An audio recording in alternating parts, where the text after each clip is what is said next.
Saludos, soy el profesor Heriberto Marín Centeno, catedrático en la Escuela Graduada de Salud Pública de la Universidad de Puerto Rico, y quiero compartir con ustedes este video que he titulado "Hay que agarrar la cabra por los cuernos: la necesidad económica y de salud pública de establecer un seguro nacional de salud en Puerto Rico". ¿Por qué he titulado esta presentación como "Hay que agarrar la cabra por los cuernos"? Bueno, pues hay un cuento infantil que se titula La cabra glotona, del autor checo Peter Horacek, en donde cuenta la historia de una cabra en una granja que no deja de comer y que consume todo lo que encuentra a su paso. Es decir, se come lo que le toque, lo que le corresponde. Se come desde las flores de jardín hasta los pantalones del granjero dueño de la granja, ¿no? De la finca. Y esta cabra glotona, pues obviamente resulta ser un problema, porque le está quitando lo que le corresponden a los otros animales, ¿no? En la finca y a los dueños de la finca. Resulta que cuando yo leí este cuento infantil, pues inmediatamente sentí que lo podía relacionar con algo que está pasando en nuestro sistema de salud. Y es que en nuestro sistema de salud también hay una cabra glotona que se está comiendo no solamente lo que le corresponde a ella, sino lo que le corresponde a los pacientes y a los proveedores y profesionales de la salud. Y adivinen quién es esa cabra glotona. Pues, como se pueden imaginar, ¿verdad? Esa cabra glotona no es otra que la industria de seguros de salud de Puerto Rico. Así que vamos a explicar en la presentación por qué yo argumento que la industria de seguros de salud de Puerto Rico es como en el cuento de Horacek, es una cabra glotona que se está comiendo lo que le toca y lo que no le toca. Bueno, en esta gráfica pueden ustedes observar cómo del periodo del 2016 al 2022 la industria de seguros de salud de Puerto Rico, según los informes de la Oficina de Comercio de Seguros, ha ido aumentando las primas de vengada de básicamente 9,000 millones en el 2016 a 13,400 millones en el 2022, ¿no? Un aumento consistente en las primas de vengada por esa industria, y por otra parte los gastos médicos, es decir, lo que se utiliza para pagar las reclamaciones de servicios de salud, pues va de 7,900 millones a 11,844 millones. Básicamente ambos crecieron al mismo ritmo. Las primas aumentaron en 48.8% durante el periodo y los gastos médicos en 49.8%. Ahora, lo que nos interesa ahora mirar es la diferencia entre las primas de vengada y los gastos médicos. Y esa diferencia es lo que corresponde a lo que se conoce como el costo neto de la industria de seguros de salud de incapacidad, que incluye los gastos administrativos, gastos de ajuste de pérdida y la ganancia bruta, es decir, antes de pagar impuestos. Cuando miramos entonces ese costo neto de la industria de seguros de salud, que de hecho es el término que utiliza CMS, es decir, el Center for Medicare and Medicare Services, ese término del costo neto de nuestro seguro va, fíjense, como en el 2016 fue 1,099 millones, luego bajó a 950 millones en el 2017, luego fue aumentando hasta que llegó a 1,925 millones en el 2020, luego bajó a 1,594 millones en el 2021, y en el 2022 se reportó que fueron 1,555 millones. Es decir, cuando miramos el periodo entero del 2016 al 2022, la industria de seguros de salud de Puerto Rico se metió el bolsillo 9,982 millones de dólares a precios corrientes, ¿no? Es decir, casi 10,000 millones de dólares. La industria de seguros de salud se metió el bolsillo en términos de ¿qué? De gasto administrativo, gasto de ajuste de pérdida y de ganancia bruta. Claro, eso incluye todos los gastos administrativos, incluye todos los gastos de los salarios a sus empleados, a los gerentes, los salarios millonarios de los gerentes, a la alta gerencia. Incluye también los gastos en publicidad, ¿no? Los billones que gastan en publicidad en Puerto Rico. Y obviamente la parte de la ganancia, ¿no? Así que obviamente es un sector que ha generado, ¿verdad?, una cantidad enorme de dinero, aún después que descontamos la parte que corresponde a los gastos médicos. Si se fijan, cuando miramos entonces lo que se conoce como el ingreso neto, es decir, la ganancia neta reportada por la industria de seguros en Puerto Rico, vemos cómo varía de año a año, ¿verdad? En un año más bajito, en otros años es más alta. Por ejemplo, en el 2020 fueron 232 millones, luego bajó a 182 millones en el 2021 y a 37 millones en el 2022. Pero cuando miramos el periodo entero del 2016 al 2022, fueron alrededor de 891 millones de dólares. ¿Ok? O sea que fueron ganancias millonarias. Ahora, una de las cosas que ocurre en la industria de seguro de salud es que cuando se le señala a la industria de seguro de salud que no están pagando lo suficiente en tarifas a los proveedores, y se argumenta de que ellas se están enriqueciendo, ellas dicen que no, que sus ganancias son bajitas, que su margen de ganancia es bajito y que realmente ellas no se están enriqueciendo. Vamos a demostrar cómo esa afirmación es totalmente falsa, ¿verdad? Para eso quiero que veamos otra dimensión financiera económica del seguro, y es lo que se conoce como el balance de situación financiera de la industria del seguro, ¿no? Y para eso vamos a mirar por una parte los activos, ¿no?, que es el valor económico de aquello que poseen las aseguradoras, incluyendo los activos corrientes, activos fijos, activos financieros, activos intangibles. Los pasivos, que es lo que ellas deben a otras empresas, individuos o al gobierno, que son los pasivos corrientes, pasivos no corrientes. Y la diferencia entre los dos, entre los activos y los pasivos, es lo que se conoce como el patrimonio neto, o en inglés el net worth o equity. ¿Okay? Que es la diferencia entre los dos. Cuando miramos, ¿verdad?, qué ha ocurrido con ese patrimonio neto para el industria de seguro, veamos lo siguiente. Para el 2016-2022 vemos que ese patrimonio neto aumentó en un 73.2%. Y se fijan aquí, para cada año vemos en la columna más grande, vemos los activos, que fue de 2.208 millones en 2016 a 3.518 millones en el 2022. Los pasivos, que fueron de 1.368 millones en el 2016 a 2.063 millones en el 2022. Y fíjense cómo entonces la diferencia, que el patrimonio neto, fue de 840 millones en el 2016 a 1.455 millones en el 2022. Fue un crecimiento neto de 73.2%, que demuestra que esa industria ha estado enriqueciéndose significativamente en este periodo, ¿verdad? Ahora, otra manera que podemos ver también cómo se ha enriquecido esta industria, podemos ver los indicadores de rentabilidad de la industria. Y para eso vamos a ver varios indicadores. El primero de ellos es lo que se conoce como la proporción de pérdida médica, o en inglés el Medical Loss Ratio, que es la proporción, ¿no?, de la prima de vengada que se utiliza para el gasto médico, ¿no?, para pagar las reclamaciones, ¿no?, y puesto en términos porcentuales, ¿no? Obviamente, en este caso, a mayor sea la proporción médica, menos se quedan con sus primas, de las primas menos se queda la aseguradora, y viceversa. El margen de ganancia sin ajustar es el margen de ganancia tradicional, que es, desde el punto de vista contable, se calcula que básicamente dividiendo el ingreso neto o la ganancia neta entre el total del ingreso, que en este caso son las primas de vengada en términos porcentuales. ¿Ok? Ese es el margen de ganancia tradicional. ¿Ok? Ahora, ¿qué sucede? En el caso de la industria de seguro de salud, hay que hacer un ajuste. ¿Por qué? Porque la industria de seguro de salud, igual que otras industrias financieras, son industrias que gran parte de su ingreso se genera como función de su rol de intermediarios financieros. En el caso de la industria de seguros, su valor económico principal consiste en la gestión del riesgo. ¿Ok?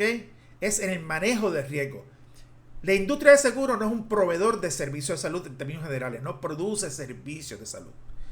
Por lo tanto, la parte de ingreso, que es la parte de la prima que se utiliza para pagar los gastos médicos, ese ingreso de los gastos médicos, como vemos cuando vemos la industria de seguros dentro de la economía en relación con otras industrias, esa parte del ingreso que generan en la prima para pagar gastos médicos, ese ingreso le corresponde a los proveedores de servicios de salud, porque ellos son los que producen servicios de salud.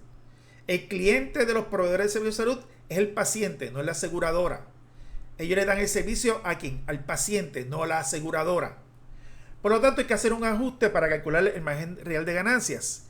Y ese ajuste consiste en que entonces dividimos ingreso neto reportado, no entre el ingreso total producto de las primas de vengada, sino entre el costo neto del seguro, que es la parte de los gastos administrativos, ajuste de pérdida y ganancia bruta.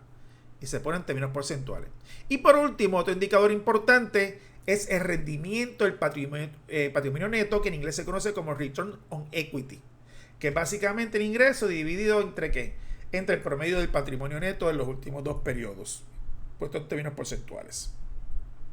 Cuando hacemos eso, vemos en esta primera gráfica que en promedio para el periodo del 2016-2022, la proporción de pérdida médica, medical loss ratio, ha sido de un 86.7%, es decir, que para la industria del seguro en general, de cada $100 que se pagan en prima o se devengan en prima, ¿qué sucede? $86.70 en promedio se han utilizado para pagar por gasto médico. Es decir, que la industria ha retenido en promedio $13 con 3 centavos, ¿verdad? En promedio para este periodo. ¿Qué pasa cuando miramos los indicadores de rentabilidad?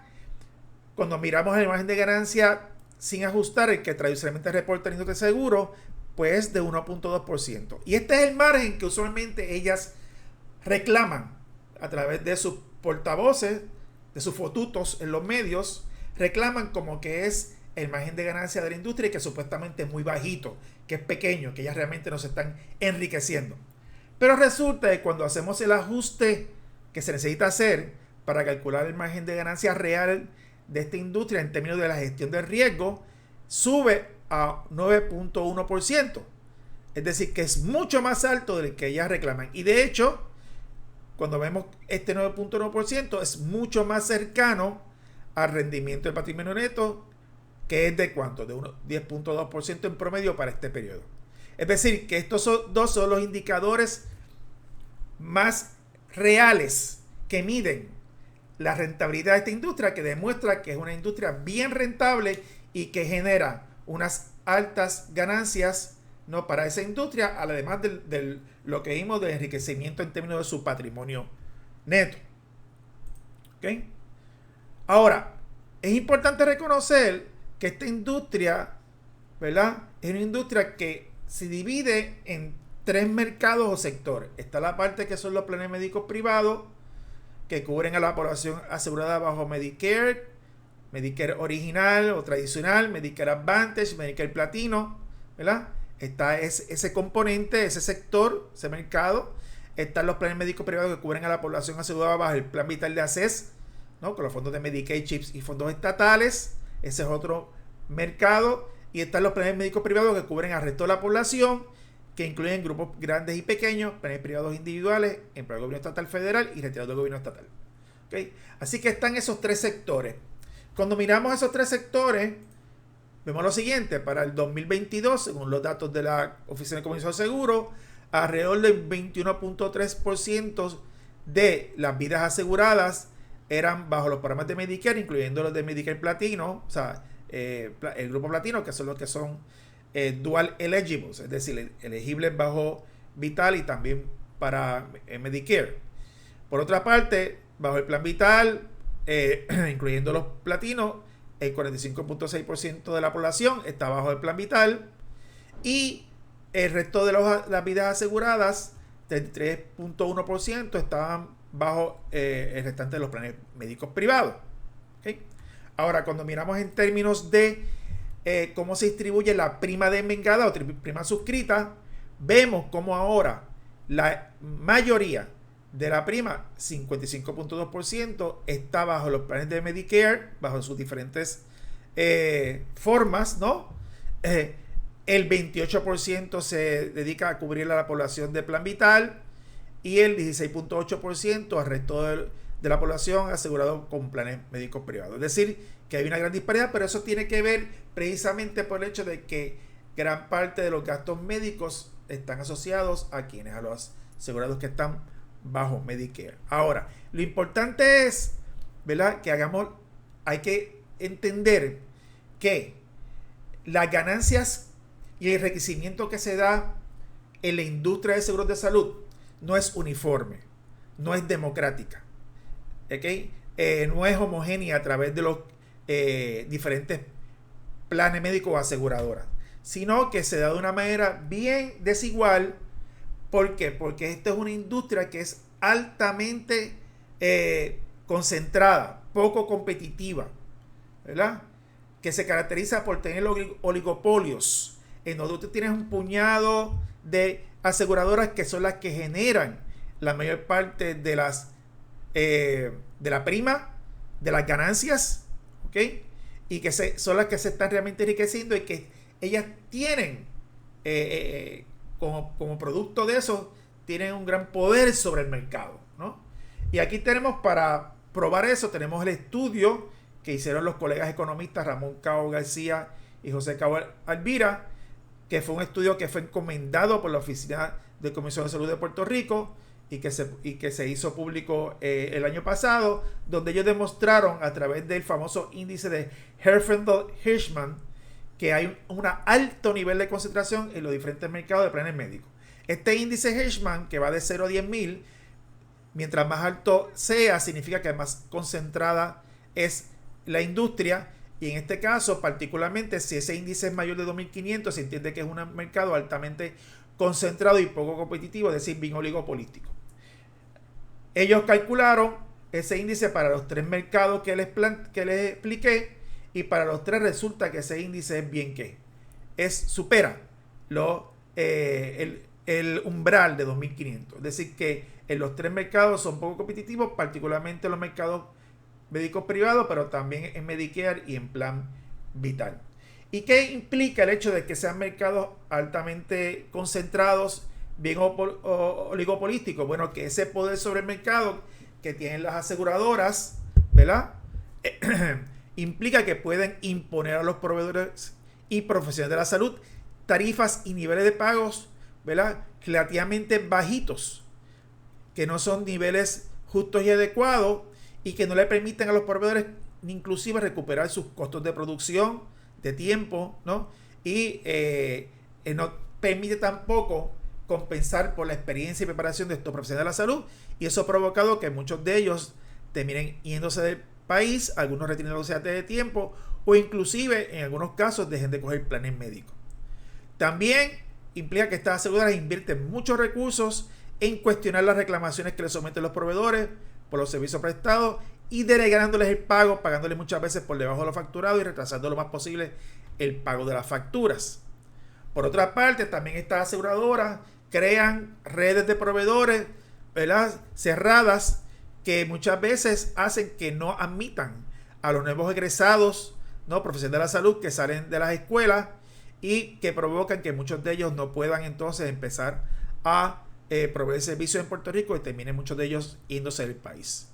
También les imponen requisitos burocráticos innecesarios a los pacientes, tardan en autorizar o inclusive deniegan servicios a los asegurados, aun cuando son parte de la cubierta del plan médico, invierten recursos en controlar la utilización de los servicios de salud por parte de los asegurados, y termina muchas veces también aumentando los deducibles y copagos de los servicios para desincentivar y reducir la utilización del servicio. Por lo tanto, la pregunta es, ¿verdad?, bajo este panorama que tenemos de un sistema de financiamiento de servicios de salud, en donde tenemos una industria de seguros de salud que está enriqueciéndose a costa de la salud del pueblo y del bienestar de los proveedores y profesionales de salud, tenemos una situación que es insostenible, que ha provocado lo que tenemos en el país ahora mismo y todos los diferentes problemas que tenemos en el sistema de salud, o por lo menos gran parte de ellos. ¿Cuál es la alternativa? Pues la alternativa es, a nuestro modo de ver, ¿no?, establecer un nuevo modelo de financiamiento, un nuevo sistema de financiamiento basado en un Seguro Nacional de Salud con cobertura universal para toda la población. Así que en un próximo video vamos entonces a hablar más sobre qué significa establecer un Seguro Nacional de Salud, cuál es su viabilidad económica y también cuál es la racional de salud pública para establecerlo. Y así que en el próximo video explicaremos esto con un poco de más detalles. Muchas gracias por su atención.